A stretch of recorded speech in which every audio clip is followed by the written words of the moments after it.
just started crying. I just started crying in the middle of my room with like my Unity app still open on my laptop and like my college apps also open on my other laptop. I was in a mess basically. The number one high school founder complaint that I normally get is when you don't have enough time to work on both school and startups. My dad knocked on my door and he was like, hey, like, are you gonna eat? Because it's like you have to go soon, but like dinner's ready. He came in and I was like, I can't, I have so many things to do, blah, blah, blah. And he was like, you have to like go though. And I was like, yeah, I know. And Ingrid is currently in her 4th year of building a VR solution for dementia patients while also studying cognitive science in UPenn. back when like I was at the peak of developing this project, I was also at the peak of high school. In high school, she also did a handful of ECs. When I got to the pool, when I got into the swimming pool, like I had completely just like MMRTD and college took a backseat in my head. Like it was the least of my concerns. And all I did was focus on like swimming, my routine, my teammates, and everything. But here's how her 17-year-old self viewed startups. I would have like schoolwork and everything on weekdays, and training, I can't change that. They're like set times. But I would usually block out my entire Sundays to work on MMRTD. And so it would be like from morning, and I just kind of like work on like whatever parts that I felt like needed to be worked on that day. But it really helped because it kind of like just gave me like an allocation of like, okay, Sundays are to work on MMRTD, and then I get a break at the end of the day, which is to go swimming.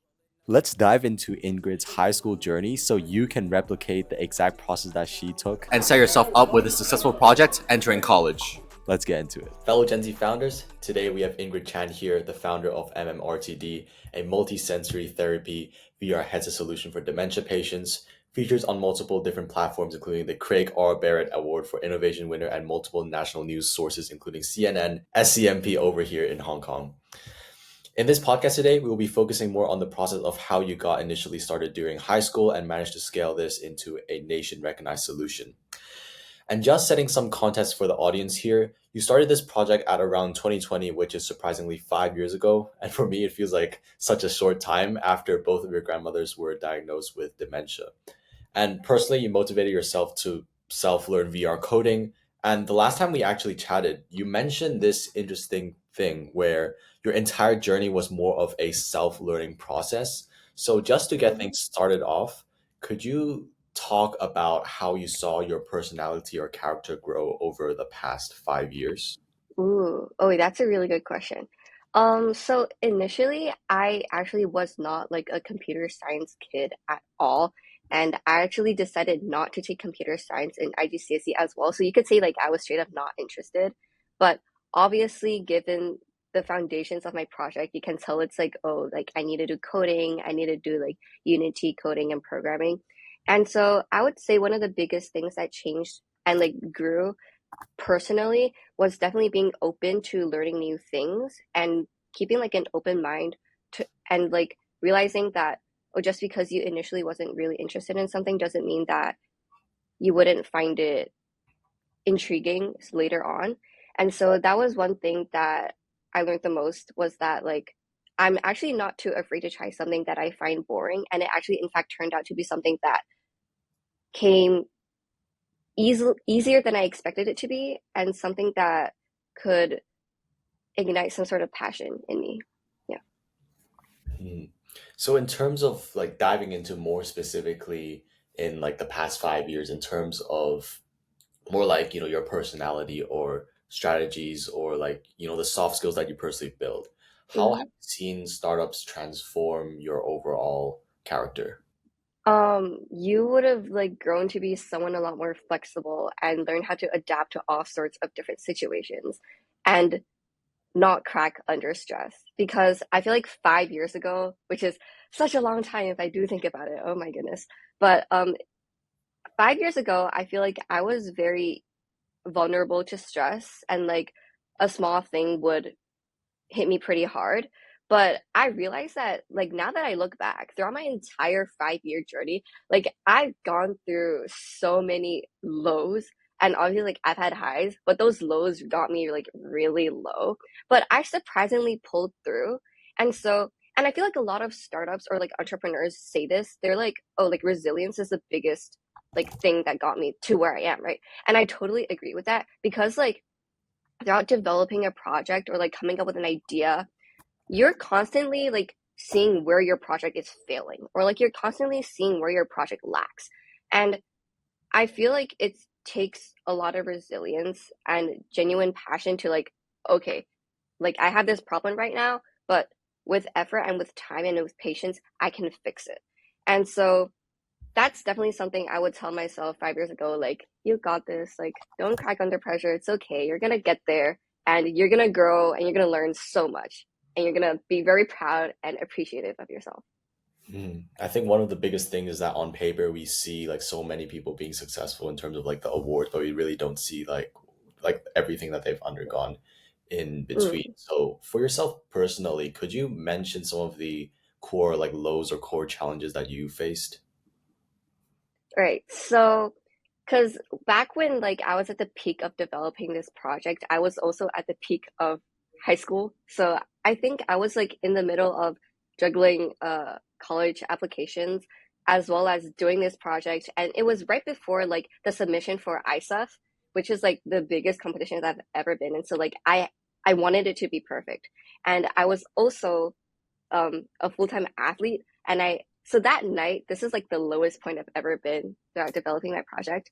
That night, I was writing my college essays, but also at the same time trying to finish my MMRTD report that had to be submitted that night for ISEF. And I had swimming training in less than 30 minutes. And obviously, oh, like transportation time, and I didn't want to be late. But I was so stressed that that entire Sunday, I had already been holed up in my room since like 10 a.m. and it was nearing 7 p.m. And I was really stressed in my room. I was doing like three things at once. And it got to the point where my dad knocked on my door and he was like, "Hey, like, are you gonna eat? Because it's like you have to go soon, but like dinner's ready."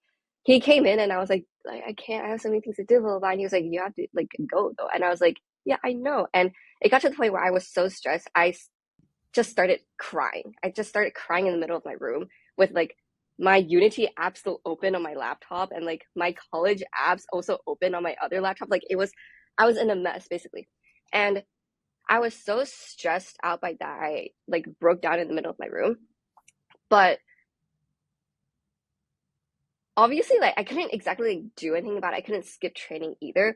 But this is like one thing that I realized during like my entire journey is that even though I was a very busy student, like I had a bunch of different things to do at once, I always used all those different things as an outlet for all my other things.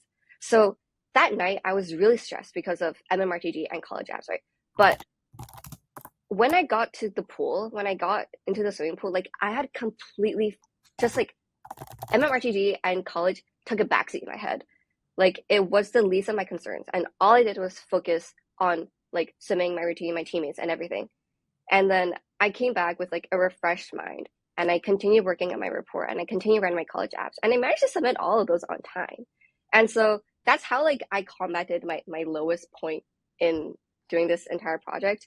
And I think you also asked about my highest points, Yeah. right? So for me, I will always say it's when I won the awards at ISEF because we back then, like the Hong Kong team, like we really didn't imagine that any of us would win an award, not because we weren't confident in our projects or in our abilities to present, but just because of the sheer size of people at the conference. Like if I remember correctly, it was like 1,600 people. And when we toured the convention center ourselves, it's like, oh my goodness, everything was amazing. Everyone was so innovative. Everyone is so smart. And so we were like, oh, like we're probably not gonna win. And like Hong Kong has never like gotten that big of an award either. And the thing was, my category was translational medicine, meaning like it gets presented at the end because it's like tea.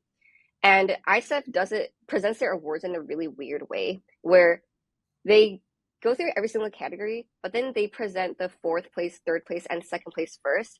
And then they go through every single category like that.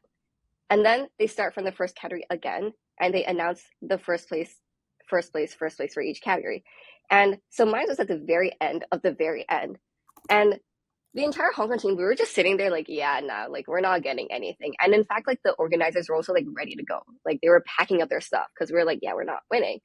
And I was low key like falling asleep in my seat in the audience. And then they got to translational medicine and they were like, oh, Ingrid Chan from Hong Kong. And they even pronounced my name wrong. So I was like, oh, that's probably not me. And they were like, and my friends were tagging me, like, dude, that's you. And I'm like, oh my goodness. And I literally woke up and I was like flattening my shirt as I walked into the stage. But it was such a surprise that like the wave of like happiness hit me so suddenly. I actually started crying on stage. It was kind of really embarrassing because no one brought me tissue either, and my entire hand was glistening with my tears.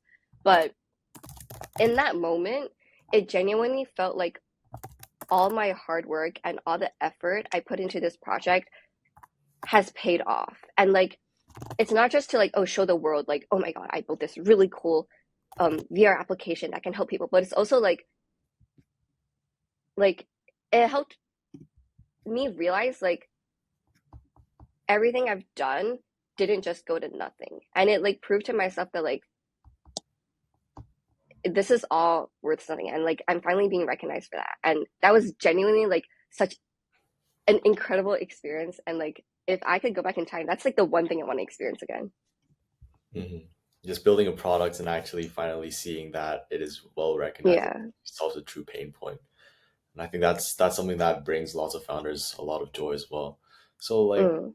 speaking about like your low points, because like I keep hearing like many founders they will balance like multiple different things at the same time, right? Mm. So did you have some kind of like prioritization or do you have some kind of system to help you track and make sure that you're like on purpose, like that you used in high school or that you're still using right now? So, um, one thing that I always stand by is Google Calendar. Like that, it's so simple, but it actually works so well. Like I started using it in, I think like second last year of high school because I just realized like, oh my goodness, I have so many things to like on my plate. Like, so I decided, okay, I'm going to use Google Calendar to plan it out. So I would have like all my training sessions for swimming and then like what time I'd be in school and then what times I wanted to block out for MMRTD. And the way I prioritized it was because I would have like schoolwork and everything on weekdays and training. I can't change that. They're like set times, but I would usually block out my entire Sundays to work on MMRTD. And so it would be like from morning and I just kind of like work on like whatever parts that I felt like needed to be worked on that day. But it really helped because it kind of like just gave me like an allocation of like, okay, Sundays are to work on MMRTD and then I get a break at the end of the day, which is to go swimming. So that's how I balance it out. And as I mentioned just now, like all of my activities are an outlet for the stress I get from the other activities. So like if I were really tired that entire Sunday, I just go swimming and like that kind of like takes my mind off everything and I have fun. And then if I get stressed on swimming, I'll just go to school, have fun with my friends. And then if I'm stressed on schoolwork, I'll just go work on some coding and like go make some 3D models. And that's how I like kind of like sorted out my stress or like balanced everything that was on my plate. Hmm. I think it's a very super interesting point because I think when people think that you do lots of swimming, right, and you also creating this crazy innovation, crazy VR product, that people will think that oh you're doing so many different things, but then when you get to like actually hear it from your own point of view, you realize that this is actually things that you personally enjoy, right, or like kind of living like a more like balanced life, even though many people says Mm. if you want to succeed, you shouldn't have a balance. Like you should only focus on one thing. That's a really interesting point of view there. So like with Mhm. academics itself, like you also managed to build an awesome startup on the side. So what were some of your core systems that you used with academics? Because a lot of us, like if we're in high school right now listening, we heard of like the classic systems, grinding past papers, using flashcards, tutors. So what did you personally use, which worked for you? So I also hear a lot of people like use flashcards. Low key, I've never used flashcards before. Like they don't really work for me because a lot of the times the only thing I do with them is write them and then I don't use it after that. What works best for me is if I have time, if I gave myself sufficient time, like I would first have a typed up rough like notes and then I would handwrite them again and then like oh do past papers or whatever because me personally like handwriting works best. Like it helps me remember stuff because I'm visually reading it from my laptop, and then I'm like physically writing it, and I'm also reading what I'm writing. So like it's like triple combo, and it works really well for me. And another thing that I did when I like don't have enough time is I would just start by like doing a past paper or like question paper, and then whatever topic comes out, I'll just make notes on that topic. Like for example, when I studied for biology, um like the first question would be like a cell question, and then even if I don't have notes written out or like any notes out yet, I would just write notes for that specific cell topic. And then I'll go to the next question, which is like, oh, like, I don't know, something to do with lungs. And I'll just write notes for lungs. And then low key, like, manifest and hope for the best that similar questions come up in the exam. But yeah, like, that's how I do it because I feel like if you don't have time, the best way you can do is like get familiar with how the questions are asked while also like simultaneously getting a bit of like info in that's has something to do with the question. So yeah, that's how I did it. Awesome. I mean, for me personally, I like to do lots of flashcards, so I think it really depends on like like Mm, how much time you have. Mm. I mean, I was actually going to ask you more about how you're able to release stress, and like, have you ever experienced a time when like you just don't feel like you can do academic work because you can't really memorize because your brain is really dead? Like, how would you personally? mm. Um, I feel like literally that's like me right now as well. Like I actually have a math quiz tomorrow, and I was sitting I came to like this like engineering building, and I sitting in an empty conference room right now, and I was supposedly supposed to be studying for this math quiz, but I'd been working all day, and like I actually just finished like a coding homework yesterday, which like fried my brain completely. So I wasn't in the mood, but I feel like a lot of people don't take this seriously enough, but like take a break, guys. Like sometimes all your brain needs is like no more math, no more numbers, or like no more facts, no more biology or chemistry. Like just like give yourself a break. And then you lock in after it and you realize like, oh my God, I can actually lock in right now.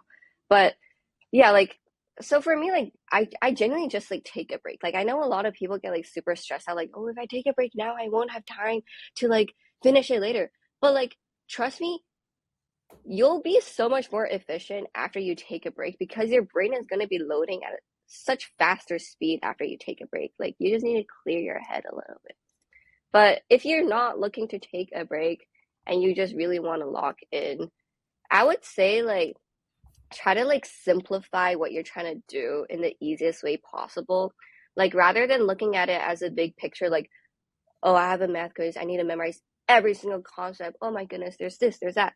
Like one thing that worked pretty well for me before was I actually did that just now. Like I wrote out like the exact topics of the quiz that I um was going to be tested on.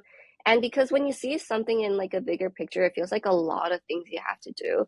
But if you write down like the smaller details, like, okay, it's just topic 1, 2, 3, and like 7, 8, 21, 22, then it feels like, oh, it's just small parts that I have to do. And it makes things feel a lot lighter. And I feel like it's easier to work on rather than like just like, oh my God, it's like 10 topics that I need to study. Mhm. Yeah, that definitely works a lot. Like just breaking things down into a smaller chunk and then Hmm. studying them in like different periods. It's like transitioning over to the startup, which I'm pretty sure many people would be very curious about. What were some of the initial ideas that you brainstormed in the beginning, including the ones that you scrapped off? Mm.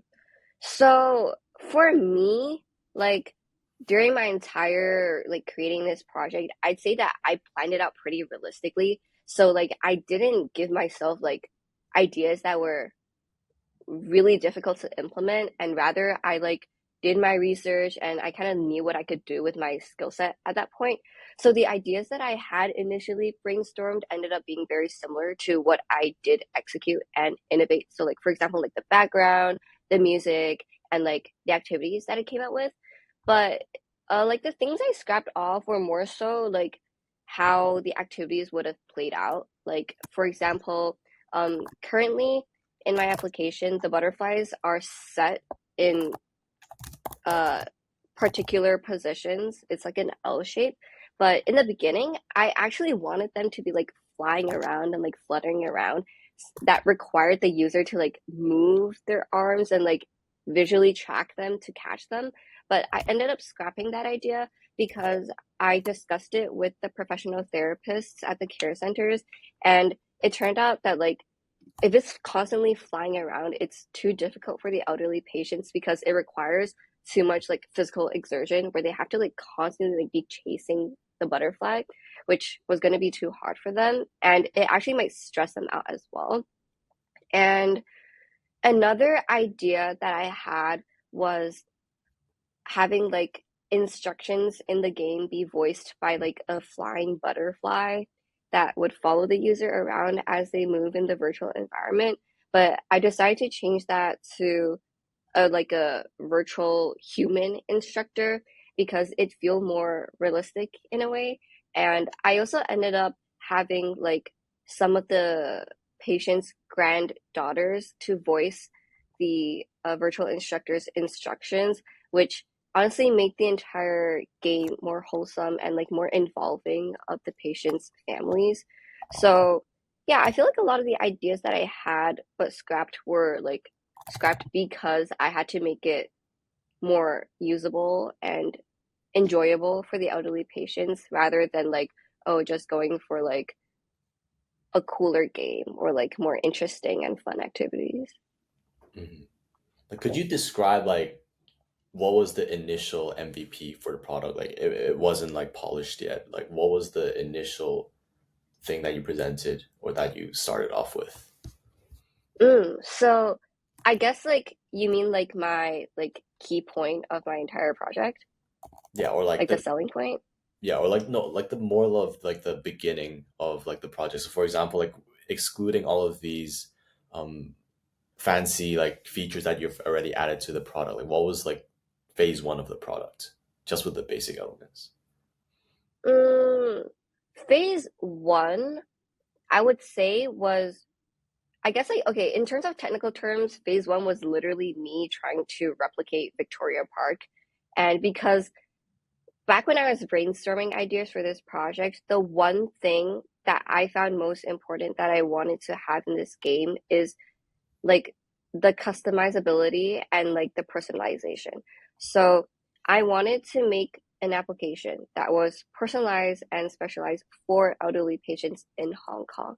And so I phase one, like the most basic thing I did was I went to Victoria Park and I took like a 360 picture of the environment, and I went back and I like scoured the 3D modeling websites for the most similar things I could find. And I slowly built that 3D environment in Unity. And that was like the very first thing that I did for this project. And I would say that's what like propelled everything forward as well. And afterwards, you started adding like small features and then talking to the connect Yeah. themselves and then getting feedback. So like Mm.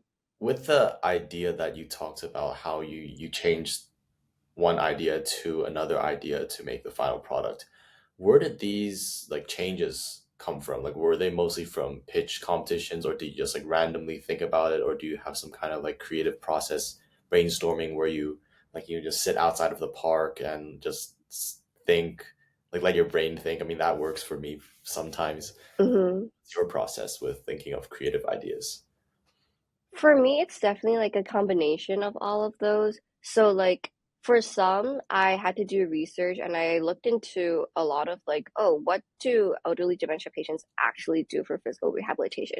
And I remember like sitting in my room and watching so many random videos of like, um, what are they called? Like physical therapists doing these really slow arm movements. And I was like, is there a way that I could replicate this, but in a more interesting and fun way in my application?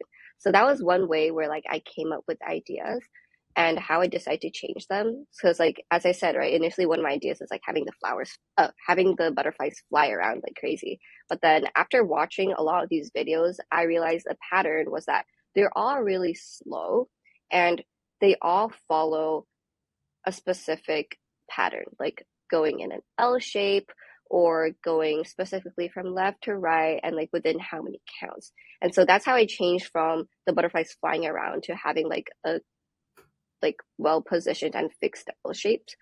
And then on the other hand, a lot of other changes and ideas that I had was from like judges from competitions because I would be like, oh, like, so right now my prototype has this and I'm looking to implement this. And they'd be like, oh, from a professional and like expert standpoint, I feel like this would be better.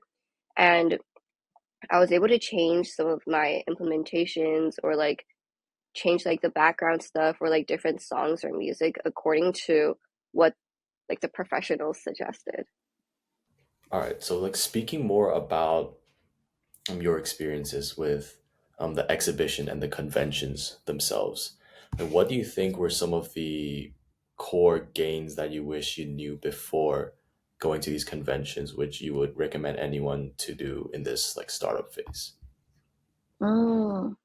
Um, I would say like first of all, definitely don't be shy to make friends and like network with everyone at these conventions because like everyone there has a similar goal to you to like innovate something, to create something that could solve a problem in this world. And first of all, like those people, like they're really amazing. They're really interesting. And like you already gain so much by having a simple conversation with them, but it's even better if you're able to like maintain a relationship and continue being friends with them after. And you never know, these people could become like potential teammates, really good friends, or like people who can provide you with a lot of advice and guidance in the future beyond just project making and perhaps like in terms of career as well. And another thing I would say is like keep an open mind and like be prepared to be wowed by everything you see because I thought like in my first few competitions or conventions, I didn't really like walk away from my booth at all. I was a bit shy, a bit nervous to like explore more than, I don't know, two steps away from my booth. But after more that I did, I realized like there's so much to learn from these people, and every single idea is so different and it's so unique. And honestly, you get inspired as well. So I would say like definitely don't be shy and like talk to these people and learn more about their projects. And in terms of like student conventions or like student competitions, I realized that a lot of these always offer panels, like career panels or like workshops. And initially I didn't know about a lot of these. So I would really recommend anyone who's looking to go into these competitions and conventions, like look into whether there are any workshops or panels at the event because they're really useful. And again, like you never know, like the people speaking could totally be part of your network in the future and they could really help you in terms of like career and other things. Yeah, definitely. I actually went to my first like convention or so-called exhibition like last year in November in Amsterdam. I think we chatted a bit about it, but Mm, it was super interesting because like being the first time in like such a large place where you're presenting your own solution, it feels like you're competing with other people as well to get mm, panels to go to your own exhibition side. But like afterwards, you realize that these people are basically in the same group as you, right? You're not really competing, you're just having different ideas, separate set of ideas, and mm. it might be super useful for you in the future as well. So, like speaking about um, more on the environment, like such as placing yourself in conventions or not only like friend groups, right?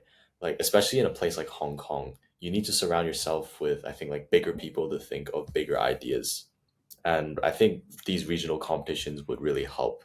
So, what are some of the most interesting solutions that you've seen, or like some big ideas that you've heard about through these conventions? So, it's actually kind of hard to remember because I've been to like many conventions and every convention I've been to had so many projects. But um I have a dog, so I was really looking at like the animal sciences section back at ISAF, and remember a really interesting project that was like an autonomous like rescue dog, and it's using the X something in Xbox. It was like they took like a part of Xbox and they used the same machinery for like mapping and encoding. And their entire idea was like, oh, rather than using real rescue dogs um in like terrains or like dangerous environments because it's like potentially harming for them, why don't we replace it with machine rescue dogs that can like map out the area while also searching for people? And it was really cool because they had a prototype too, and it was just like a machine dog like in the convention center, and I just remember like, oh, this is really sick. And then I remember at the Geneva convention, the biggest booth was in the middle of the convention center, and they had a whole like car in the middle of the convention center. And if I remember correctly, it's like they invented this new car that could drive on the road, but like on water at the same time and like travels faster than like a normal boat. So it was like a car boat vehicle thing. And it reminded me a lot of the car from Despicable Me 2 or 3, I forgot, but like Gru's car or Lucy's car. But yeah, I thought that that was like a really cool idea. And um, if we're like talking more like home based, the Hong Kong police station actually has a really strong innovation team. And I thought it was a really great project. Like it was a solution to like rescue missions, and essentially they innovated this wearable Wi-Fi router shield that not only like protects them from um like bullets and whatever, but it was also like a rescue kit at the same time. And because they mentioned like a lot of the problems is like when people get lost in like the mountains in Hong Kong, they can't actually find them because there's like no Wi-Fi or something, like something similar along those lines. And they invented this like thing that the police could wear while rescuing the person. And so those are a few things that I found like really innovative and really interesting. Mhm. Yeah, and I think one of the common patterns that I'm seeing with like these ideas is like you look at one industry and then you identify some kind of pattern in that industry and then you bring it to another industry and make it innovative. So like I Yeah. think what I've seen like most recently, I don't really remember, but I've been like thinking of like some like more ideas on how to make studying more effective, right?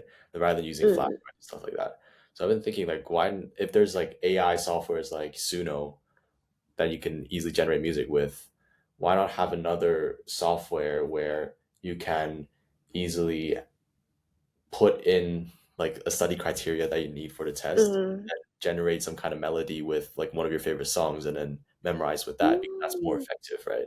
Rather than just solely sticking in things that are Wait, that's so true. Because like we memorize song lyrics like unconsciously and so easily without realizing it. So that yeah. would be a great like way as well. Yeah. I don't think there's really anyone who's doing that. So if anyone's listening, You'll maybe be the first. yeah, pretty good idea. But yeah, like going back to the overall topic with like this whole startup success, do you think there were any other external like environments which made you successful? Like what I'm actually curious, like what does your parents think about you doing Mm. So my parents are like the most supportive people about my project because although they themselves they're not coders or like inventors or coordinator or innovators, they helped me a lot in like finding inspirations or new opportunities because like I was like a middle schooler, high schooler, like I wasn't actively looking for competitions to put myself into because I felt like, oh my goodness, like why would I do that to myself? But they were the ones who were like, just like try. Like there's no like you don't lose anything from trying. And like they would send me links to little competitions and be like, hey, like we found this on Facebook. Maybe you should try it. And like, okay, I'll just send in my application. And like that's what like got me started. So I'm very grateful and very thankful for them, especially like supporting me throughout my entire journey and like being there for me when I'm like crying or like stressed about this project. So like thank you, mom and dad. And also in like the lines of like family, obviously my grandmother's the main inspiration behind my entire project. So I'm very thankful that okay, wait, it sounds odd. I'm not thankful that they got dementia, but as in like I'm grateful that like I had the opportunity to innovate a project that could further benefit people who were in the same situation as them. And speaking of more like external factors, I definitely say I'm someone who gets easily inspired and like influenced by the energy around me. So being at competitions or pitching events and conventions were like truly where I thrived the most because everyone there's so motivated.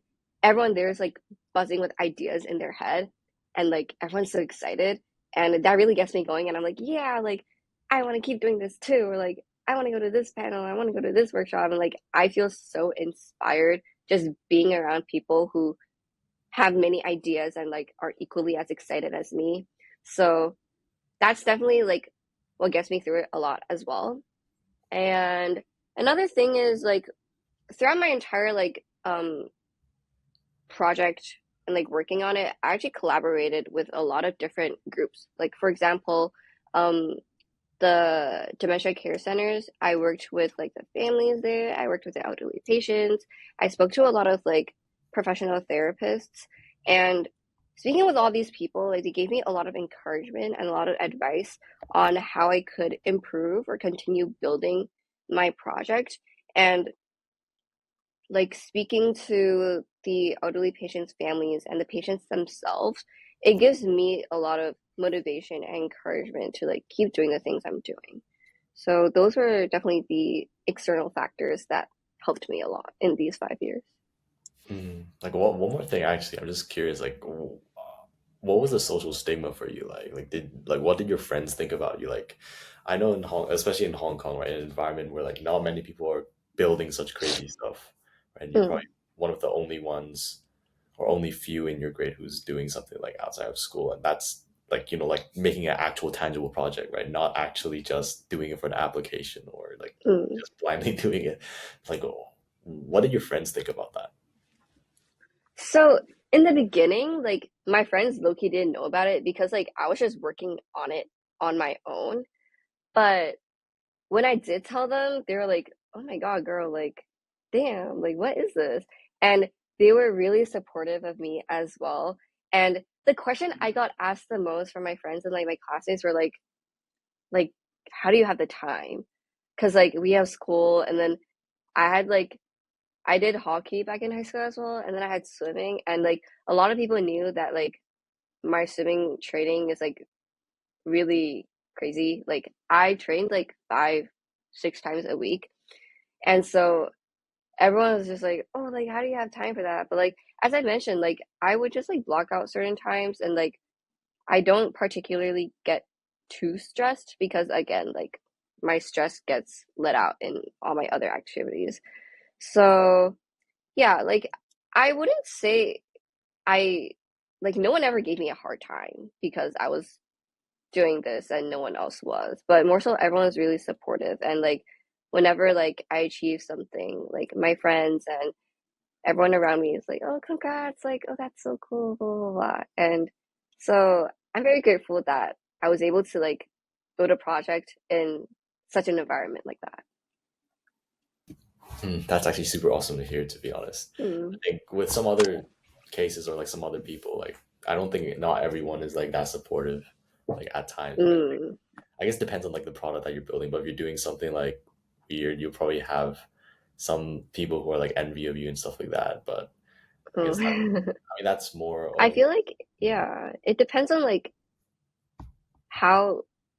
Because, like, for example, I feel like a lot of people want to do like business or like econ, right? Like, if you're working on a project in that, maybe you'll get more haters because, like, like your competition pool is a little bigger.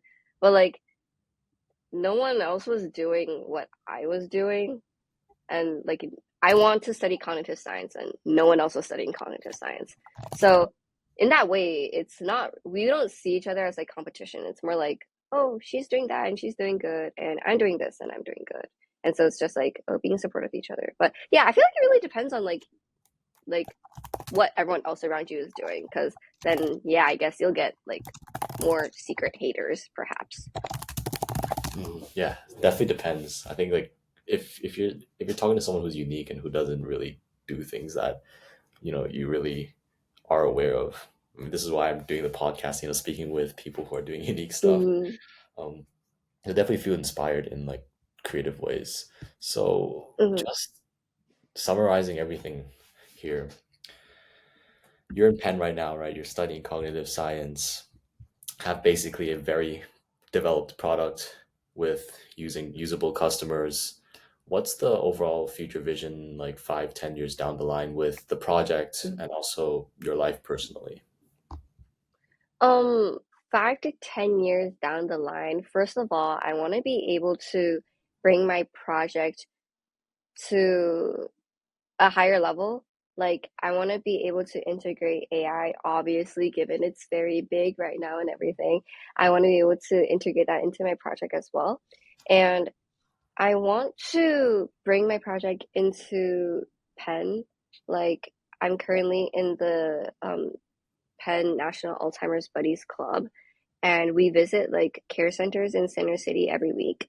So hopefully, maybe next year, I will try to bring my project there and let the patients there have a go at virtual reality, which is hopefully something that they haven't tried before.